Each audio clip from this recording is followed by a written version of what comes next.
और उसके बाद इन सबको बुलाया क्या भैया अच्छी तरह से सौहार्दपूर्ण वातावरण में बात करें।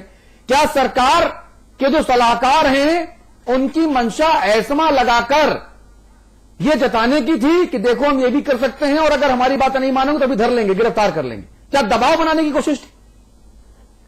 जो कदम उठाया है वो तो बिल्कुल साफ यही बताता है अतुल कि दबाव बनाने की ही कोशिश की गई, क्योंकि जो जनहित याचिका थी उसमें एस्मा लगाने की मांग भी की गई थी, लेकिन अदालत ने कल उस पर विचार नहीं किया। अदालत ने कहा आप बातचीत से रास्ता सुलझाइए और 24 घंटे के अंदर बातचीत करके शुक्रवार को हमें बताइए कि आपने क्या किया और जरूरी सेवाओं को इससे किसी भी हालत में बाहर रखिए। यानी कि अदालत ने जो जिस भावना से निर्देश दिया उसमें पहली बात बिल्कुल साफ थी कि अदालत नहीं चाहती थी कि कल की स्थिति में एस्मा लगे, और दूसरा अदालत ये चाहती थी कि बातचीत के जरिए मामला सुलझाया जाए। आज जिस तरह से परिस्थितियां हैं, कल सरकार ने जब आदेश का अध्ययन किया उसके तत्काल बाद इस सरकार के साथ शायद सबसे बड़ी दिक्कत यह है कि अदालती आदेशों का अध्ययन और उसको समझने में इस सरकार से बार बार भूल होती है, क्योंकि ये कल का मामला अकेला नहीं है। कम से कम 20 ऐसे मामले हो गए जिनमें अदालत ने कुछ कहा और सरकार ने कुछ किया और बाद में फिर अदालत ने सरकार की लताड़ लगाई। हाँ। तो कल वाले मामले में भी लगता है ऐसा ही हुआ कि उसको समझने में, जैसे कि अभी अमिताभ जी ने भी कहा, सरकार ने ये समझा कि पहले एस्मा लगा दें और फिर बातचीत करते रहें। और चेतावनी की बात खाली सिर्फ एस्मा की बात नहीं थी, जिस तरह से उसको प्रचारित किया गया, उसका जो प्रेस नोट था और जिस तरह से बाद में भी उसको प्रचारित किया गया, आज भी जिस तरह से उसके बारे में बताया गया, उसमें ये बात, उसमें धमकाने का अंदाज बिल्कुल साफ था। उसमें एस्मा के प्राविधानों के तहत क्या क्या किया जा सकता है, नौकरी तक जा सकती है, इस चीज को प्रचारित किया गया। एक तरह से कर्मचारियों को आतंकित करने की कोशिश की गई। और आज भी जब ये कहा गया सरकार की तरफ से कि सहायता करने वालों को भी जेल हो सकती है और सहायता करने वाले को भी सजा दी जा सकती है, तो कहीं न कहीं भाव ये है कि सरकार दबाव में लाकर कर्मचारियों को बात करना चाहती है। जी, जहां तक परिस्थितियों की बात है, आजम खां कहते हैं कि जरूरी सेवाओं पर असर नहीं पड़ा, जनता को कोई फर्क नहीं पड़ा। अगर जनता को कोई फर्क न पड़ा होता तो दो जनहित याचिकाएं इस पर न हुई होती। और जिस तरह से तमाम पूरे सूबे में लोग करा रहे हैं, परेशान हैं, वो नहीं दिखाई देता। ये बात बिल्कुल साफ है कि सरकार दबाव बनाना चाहती है और पता नहीं क्यों बड़ी विचित्र स्थिति है कि दबाव के जरिए इस मामले को सुलझाने की कोशिश। जी, जीएम सिंह साहब, क्या सरकार ने अनुकूल सत्य समझ लिया, अपने हिसाब से चीजों को समझा, हाई कोर्ट के आदेश को भी अपने हिसाब से उसकी व्याख्या की? हाई कोर्ट ने कहा कि आप कर्मचारियों से पहले बातचीत कीजिए, कड़े कदम उठाने का वक्त अभी नहीं है, आप बातचीत कीजिए। जो उसके ऑपरेटिव पार्ट का जो पहला हिस्सा था, और जो दूसरा हिस्सा था वो ये था कि आप कैसे भी करके जरूरी सेवाओं को हड़ताल से अलग रखिए। तो सरकार ने पहले वाले हिस्से को गौर कर दिया और दूसरे वाले हिस्से को प्रमुखता से अख्तियार कर लिया कि साहब देखो, हाईकोर्ट ने कह दिया भैया कि हम आवश्यक सेवाओं को हड़ताल से दूर रखेंगे, इसलिए हम डंडा चला रहे हैं। क्या सरकार के सलाहकार चूक कर गए यहां पर?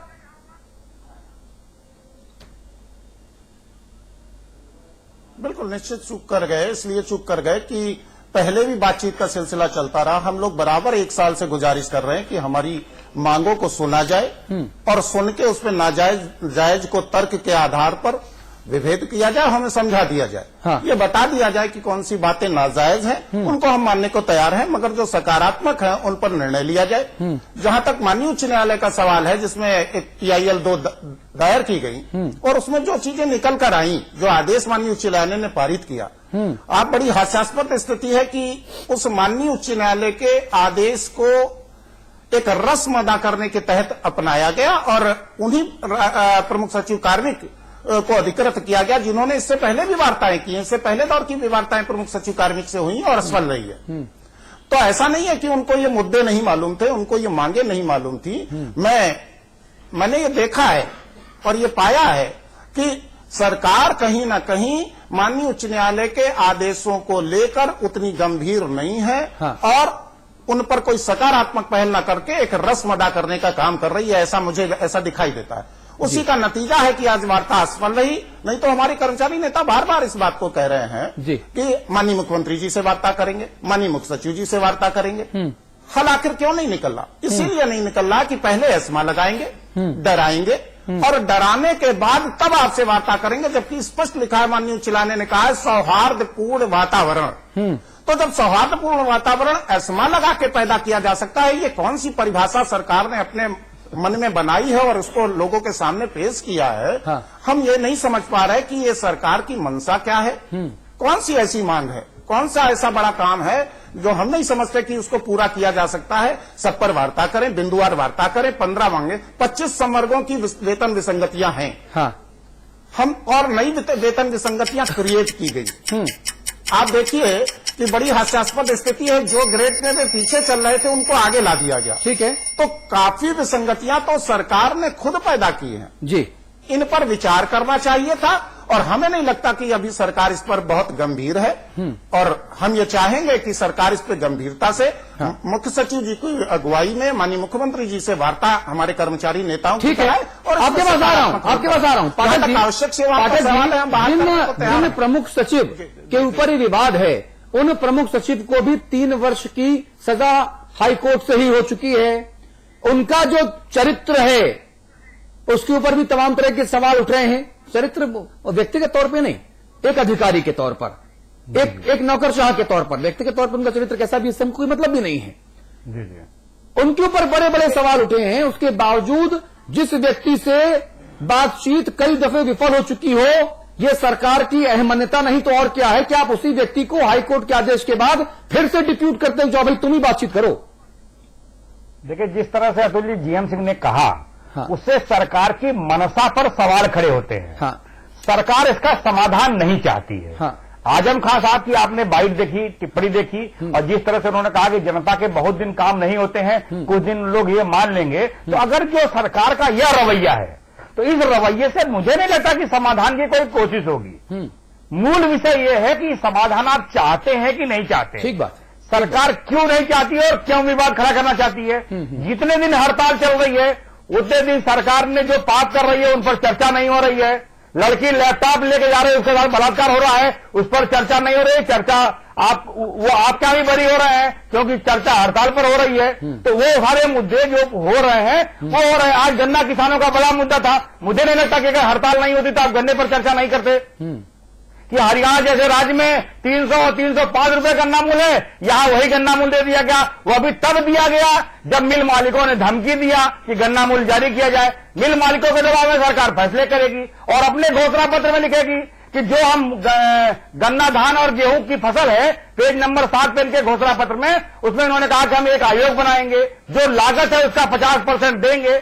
तो ये सारे विषय चर्चा होते, पर इन 9 दिनों से ये हड़ताल है और वो भी एक जरूरी विषय है। तो कहीं न कहीं इनका पर्पज भी सॉल्व हो रहा है कि जो मूल विषय है उन विषयों से ध्यान भी हट रहा है और ये सरकार चाहती नहीं है। सरकार समाधान करे। और आज भी जो पहले दिन का भी गोविंद जी ने भी कहा और हम लोग को भी जानकारी है कि सरकार नित्य यह धमकाने का प्रयास कर रही है। अगर आज वार्ता विफल हुई है तो जिस तरह से कल एस्मा को लेकर प्रचार करने के लिए सरकार ने एसएमएस किया, सरकार ने प्रेस नोट किया, सरकार ने आग्रह किया कि फ्लैश चल जाए, उस तरह यह बताया कि वार्ता टूटी क्यों, कहां कौन से अवरोध है, कौन सी बातें कर्मचारी नेता नहीं मान रहे हैं। हाँ। और अगर कौन सी बात, अब ठीक कहा जीएम सिंह ने कि नाजायज कौन है और नाजायज कौन है, यही तय हो जाए।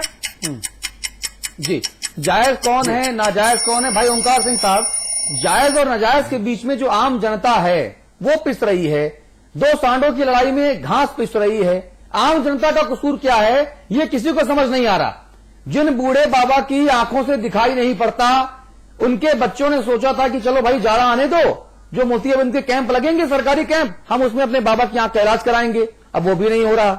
अस्पताल में मरीज तड़प रहे हैं, नर्स अवेलेबल नहीं है, इलाज नहीं हो रहा।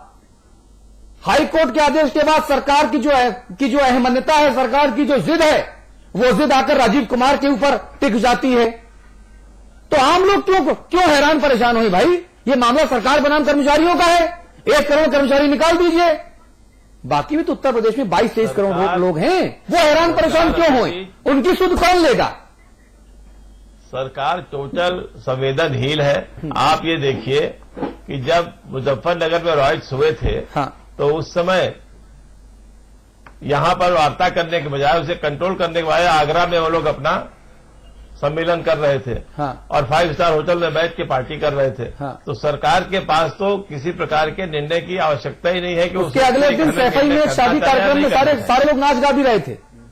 हाँ, उस कार्यक्रम में सारे लोग नाच गा भी रहे थे, अपनी अपनी वो कर रहे थे, और यही आजम खान साहब उसमें नाराज होकर घर में बैठे हुए थे। हाँ। तो उनको दुनिया भर की चीजें कही जा रही थी। तो मेरे कहने का ये मतलब है कि इस सरकार से आप कोई उम्मीद मत कीजिए। हाँ। ये सरकार तो अगर न्यायालय कोई आदेश दे तो भले डर के मारे कोई काम कर दे, वरना ये अपने से कुछ नहीं करने वाली है। और मेरा सरकारी कर्मचारियों से यही निवेदन है, अनुरोध है कि वो देखें, क्योंकि अनुनय विनय जिद उसके सामने की जाती है जिसमें कुछ मानवता बची हो। ऐसे व्यक्ति के सामने अनुनय विनय और जिद नहीं चलती है जिसमें मानवता रही न गई हो।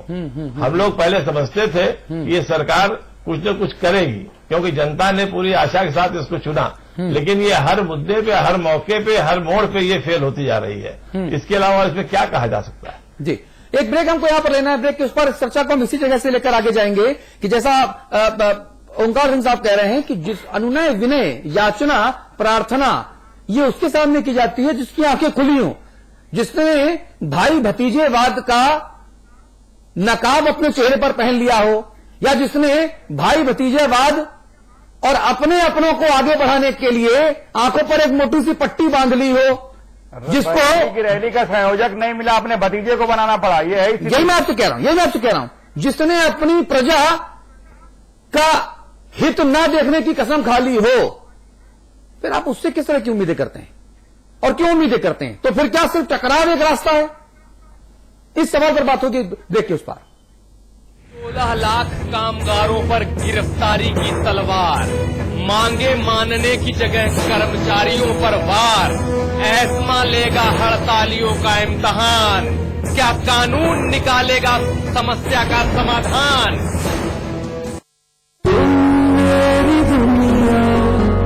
सजाती कभी हौसला बढ़ाती हो, स्पेशल बनाती हो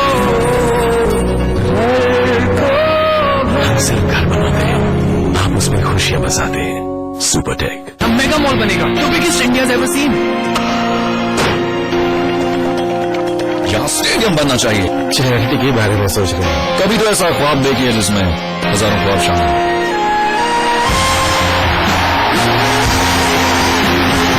जब दूसरों के ख्वाब पूरे करोगे तो अपना कल बनते देखोगे।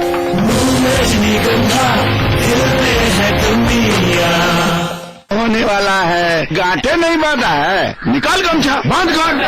पहला गांठ पंजीकरण कराओ, और दूसरा गांठ पैसा बचाओ, और तीसरा गांठ डिलीवरी के लिए सही जगह चुने, और चौथा गांठ सरकार की मुफ्त गाड़ी का लाभ उठाए। 4 जरूरी चीज याद रखने के लिए कुछ खबरी हो तो जननी शिशु सुरक्षा कार्यक्रम का लाभ उठाए।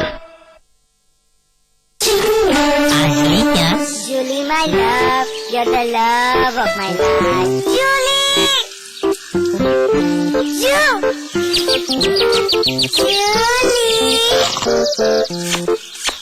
उंगली खुजली ने प्लान बनाया क्विकली और पाइप दबाया क्वाइटली। One second.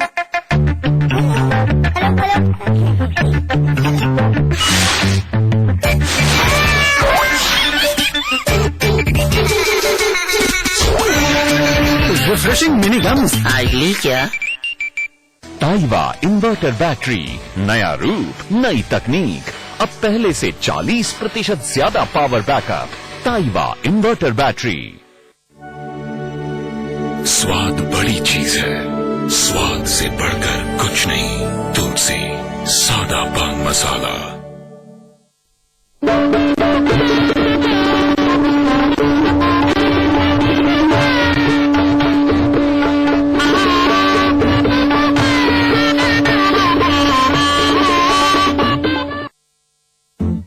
खोल दो इन खिड़कियों को, इन दरवाजों को, हाथों को फिर से हाथों में डालो। किसी को गुदगुदाओ, दोस्ती करो, मोहब्बत करो।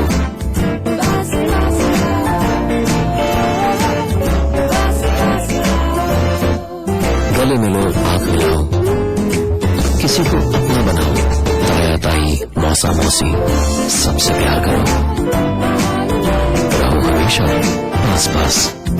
अब उत्तर प्रदेश के खेतों में सिंचाई मुफ्त होगी, फसलों को उचित दाम मिलेगा, किसानों का परिवार संपन्न होगा, क्योंकि उत्तर प्रदेश सरकार द्वारा किसानों को कृषि विकास सहकारी बैंक से दिए गए ऋण की माफी, फसलों को उचित दाम, बीमा और मुफ्त सिंचाई का पानी उपलब्ध किया गया है। उत्तर प्रदेश सरकार द्वारा जारी।